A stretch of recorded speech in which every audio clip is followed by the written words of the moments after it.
ধরা আমরা আজকে কি করতে চলেছি, আজকে আমরা এমন একটা জিনিস দেখতে চলেছি যা আপনারা কখনো দেখেননি।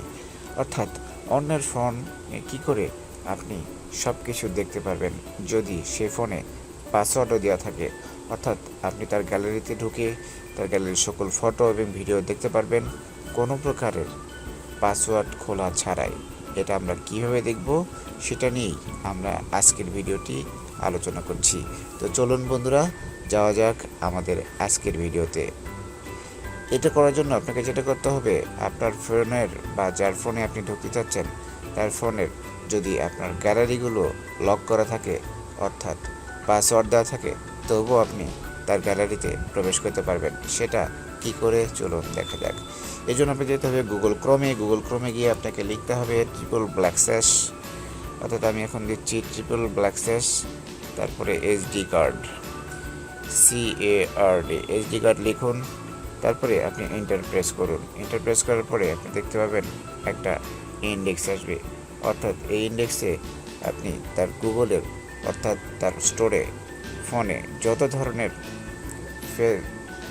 ফেসবুক বলেন, মেসেঞ্জার বলেন এবং তার তোলা ছবি এবং ভিডিও সব কিছু এখানে দেখতে পাবেন।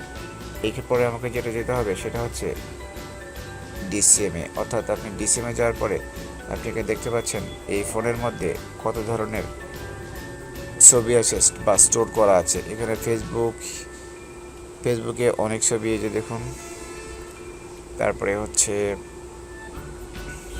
এই ছবিটা দেখুন, এমনকি তার সকল ধরনের ক্যামেরায় কত ধরনের ছবি আছে দেখুন। এখানে হাজার হাজার ছবি আছে। এগুলোর মধ্যে আপনি যে কোনো দেখুন অনেক ছবি। অর্থাৎ আপনি যে কারো ফোনে যদি আপনার লক করা থাকে বা পাসওয়ার্ড দেওয়া থাকে, এই পাসওয়ার্ড ছাড়াই আপনি গুগল ক্রোমে গিয়ে // SD কার্ড লিখে সার্চ দেবেন। তারপরে আপনি যে কোনো ফোনের আপনি